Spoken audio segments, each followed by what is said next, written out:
આ હાવ એક નવો જોક્સ કહું હે ઓય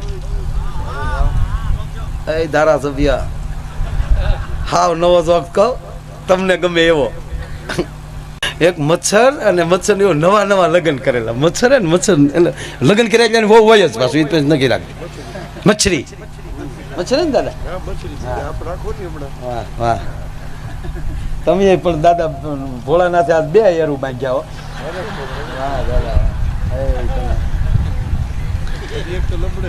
હા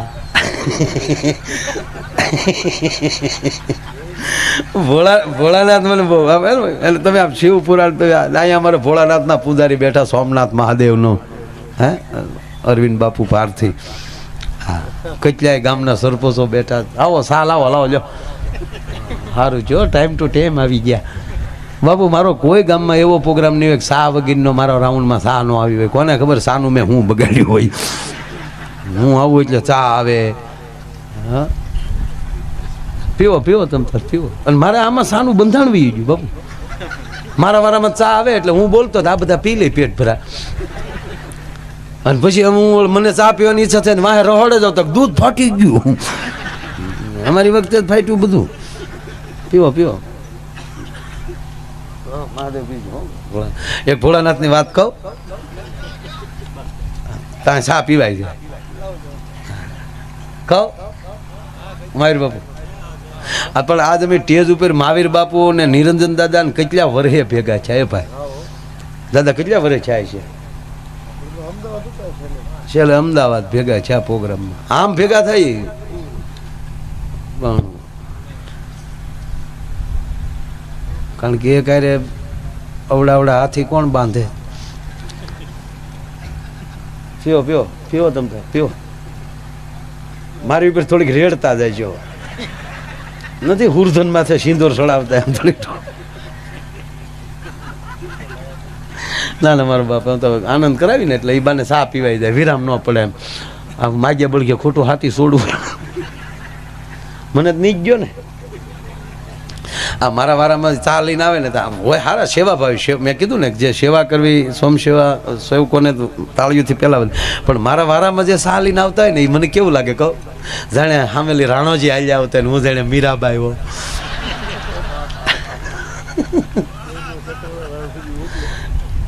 ઝરના કટોરા રાણોજી મો બાયું ગાયું આવું ગામડા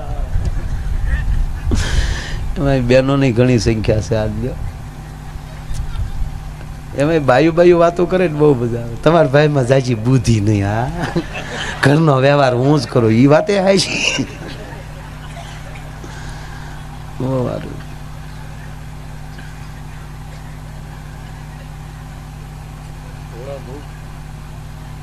ભોળોનાથ જેવું કોઈ ભોળું નહીં હો તમે સાંભળી લો જેટલા મહાન રાક્ષસો થયા ને એને વરદાન તો ભોળાનાથે જ આપ્યા પછી શુંભ નિશુંભ હોય ઐસાસુર મૈસાસુર ચંડ મૂંડ વરદાન આપે ભોળોનાથ ને ખોબવું પડે માં આ બધાનું સહાર પછી પાર્વતી એ પછી ચામુંડા બની જાય કાલિકા બની જાય હા કારણ કે હાવ ભોળોનાથ જેને આવ્યો નથી વરદાન દીધું એટલે જ કૈલાસમાં રહી ને અમે નીરુ દાદા હાથ દી કૈલાસમાં એકાઈ રહ્યા યમદ્વારમાં દાદા ને માથું દુખે ખોળામાં લઈને મને એ સેવા બહુ મળી કાં દાદા પાછા એમાં ફ્રે થઈ જાય તો રાતે 1 વાગે પાછું હાર્મોનિયમ ખોલવાનું ડાયરેક્ટ કૈલાસ ને હામો જ કૈલાસ આમ અને જે ભજન કર્યા છે માણા ગુજરી જાય પછી લખે કૈલાસવાસી છે અમે એમના ન્યાલી જઈને વી આવ્યા અમારી વાહ મહેરબાની કરીને કોઈ કૈલાસવાસી ન લખતા અમે કૈલાસી ઓલરેડી જઈ મેં બાપુને બધાને કીધું હતું હું આ મુસ્લિમ ભાઈઓ હજ પઢી આવે પછી એને હાજી કહે તો મેં કીધું આ કૈલાસ જી આવે એને કૈલાસી કહેવા દો અટક કરી નાખવી જોઈએ કૈલાસી સ્વદેહે જઈને આવવું તો પછીમાં સ્વર્ગ આવે ભાઈ ને ઘણું આવે ભાઈ હવે મારો પ્રોગ્રામ ચાલુ છે મૂળ વાંધો નહીં ને હા પીવો સા પીવો પેટ ભરાવો પીવો ના પીવો સરબસ પીવો ના પીવો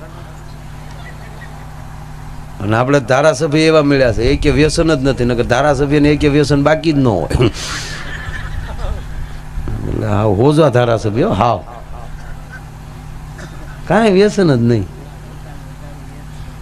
હા સાળો ન કરાય એ વ્યસન અને વતાવાય નહીં.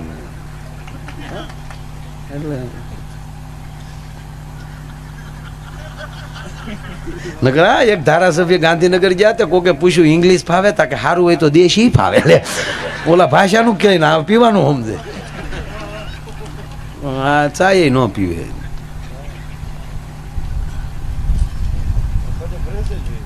અને એ 24 કલાક ફ્રેશ. લંબાઈ એટલી આપણે એને વાત આમ કરવું પડે ક્યાં હતા તમે ત્યાં આપણે ક્યાં હું અહીંયા જ હતો. હજી હાઈટ પકડો વધારે. હા તમારી હાઈટ દિલ્હીની બહાર જ આવી જોઈએ સાહેબ. બરોબર ખૂબ ખૂબ સારું.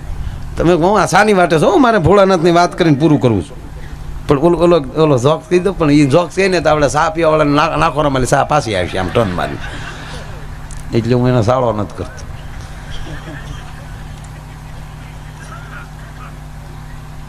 દાદા દિવસે આવવા જેવું છે આજ પણ મારે કેવું છું કહું તમને. મારે એમ હતું મોડું થાય તે હે રોજના 2-3 લાખ થાય ભાઈ કેમ રોકાવું. ના ના એક દી આવીને રોકાય. હું આવું તેથી કોઈ ન કહે ત્યારે એમ કે હા સારું છે આવ્યા તો એમ કે પાછા વૈયા જાય. એને ખબર છે રોકાવાનું નથી તો રોકાય જ જાઓ. અમારા જીવા બાબા હતા ને મહેમાન રોકાય નહીં બળ કરીને પરાયણે બસ સ્ટેન્ડે વહી આવે ને તે બસ આવે ને તો મહેમાન એમ કે ને ઠીક લ્યો આવજો અમે આવશું ઓલી વહી જાય તારી માં કીધે તો તાણ કરતું હતું ને અહીંયા વળી પાછું કે ઊભું રહેજો આવજો. ઓલા બાપુ ક્યાંય વહી ગયા. ઓલા બાપુ હતા છોટે છોટે નીકળી જા નિર્દોષ મજા આવે. એટલે ઓલો ઝીણો જોક કહું તમને બધાને નહીં સમજાયો ભાઈ. હા અને આપણે મેં તો કોઈ દી દાદા એવું તો કીધું જ નહીં. આ સમજાણું હોય તો તાળીઓથી વધાવો કોઈ કહેવાનું જ નહીં. હા વધાવો હોય. આપણે હાટું થોડા સાંભળવા હોય. હું પ્રોગ્રામ કે કોઈ ગામ હાટું ન કરતો. હું સાંભળું મને મજા આવે કે એકલા બોલીએ તો ગાંડા કરાય. એટલે અહીંયા બોલીએ તો હું સાંભળું ને માનસિક રીતે હું સામાવ્યો જાઉં છું. પછી બોલે જેને બોલવું હોય. અને હું હંમેશા તમને સાંભળો ને કોઈ દી ખરાબ નહીં બોલો. એટલે જ ગામડામાં કોઈક બાતતા હોય તને કહેતા હા ભેળતો ખરો. હા ભેળતો ખરો. હું કામ કે કારણ કે કોઈનું સાંભળતો જ ન હોય. હા અને મહારાજા અમરીશ ઉપર જેથી ભગવાન પ્રસન્ન થયા અને કીધું ભગવાને માગ અમરીશ ત્યારે કીધું પ્રભુ 2 કાનથી તમારા ગુણગાન બરોબર મને સંભળાતા નથી. મને 1000 કાન આપો જેથી કરીને તમારા ગુણગાન સાંભળ્યા કરું. જે બીજાને સાંભળે એ આ ભક્તિનો પહેલો જ વિષય છે શ્રવણ. 9 ભક્તિ છે 9 પ્રકાર છે ભક્તિના. એમાં કાંઈ ન કરતો નહીં માણસ સાંભળતો જ હોય એ પહેલા પ્રકારની ભક્તિ. કોકને સાંભળ્યા જ કરતો હોય ને તોય ભગવાન એની બાજુ આટા મારતો હોય. બીજું છે કીર્તન. બીજું છે એ કીર્તન છે. કાંઈ નહીં ખાલી ગાતો જ હોય હાલતા. નરસિંહ મહેતા ગાયા જ કરી. મને ખબર નથી સંજ્યા પૂજા કરતા છે મારો રામ જાણે. દામો કુંડે નાવા જતા એમ કે નાતા તો હોય છે. બાકી આપણા ગામડામાં ભક્તો સાહેબ નાયા નથી. સોમાહા નવરાવતા ડોહા. હે આપણે ભણવા જતા તો હું શાળામાં નાઈને ભણવા જતા ના અરે ના ટીલડીઓ થઈ જાય.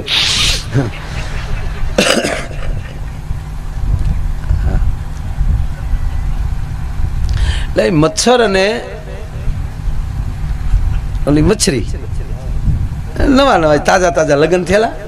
હનુમાન ગાળે પગે લાગી ગયા. વેલા લટોરિયા દાદા પગે લાગ્યા. ગીરમાં એમણે આટા મારતા હતા. અને પછી અને તાજા લગ્ન હોય ને એ થોડો બહુ થતો હોય. હા કેમ છે ને આમને કાંઈ હા બાની તો કે એવું કંઈ ન ધીર્યા કરાય કાને. અમારે એક હતો ને મથુર તે હવે તો લગ્નમાં કબાટ આવે ને ઊભા કબાટ એમાં વળી ઊભો અરીસો હોય તે એ વળી એનો કબાટ ની દાચ્યાનો આમ લઈને આમ પટિયા પાડતો બોલ્યો એની બાને બાક હા વો હામો ટેક નહીં કોઈ કરવાનો. હા એને બાપા સાંભળી ગયા કીધું મથુર ગાડું જોડતો બેટા કેમ બાપા વાડીએ જાવું. વાડીએ લઈ જઈને બાપ ગમાણીમાં સોટી ગયો 3 પરોણા નાખ્યા. હા બાપા વો હામો ટેક બેટા ઉગડ ઘરે વયો જા કાંઈ કામ નહોતું. એટલો જ પ્રોગ્રામ હતો. ઓલો ઘરે જઈને સીધો રૂમમાં જઈને એની વહુને કીધો જો ગાંડી માવતર જ ને માવતર ચારધામની જાત્રા ન થાય તો હાલે, જો માવતરની પ્રદક્ષિણા કરી લો તો પૃથ્વીની પ્રદક્ષિણા કરાય. ગણપતિ મહારાજ ગણેશ વૈષ્ણવ દે હું બોલેલા ગણ્યાન આવી ગયો પહેણ તો કે કોઈ દી જો ગાંડી મારી હામું તારે વડકું કરી લેવું, પણ બા હામું કદી વડકું નહીં કરવાનું. બાપા હામું તો એમાંની વળી પાછા 5-7 વર્ષ વહી ગયા અને પાછો આફલા હામો આવ્યો, આમ દાચ્યો ગયો બા હા બેટા વો હામું તો બોલ્યો તાર બાપા કે હા બેટા નહીં બાપા એ તો ખાલી હું ઢોંગ કરતો.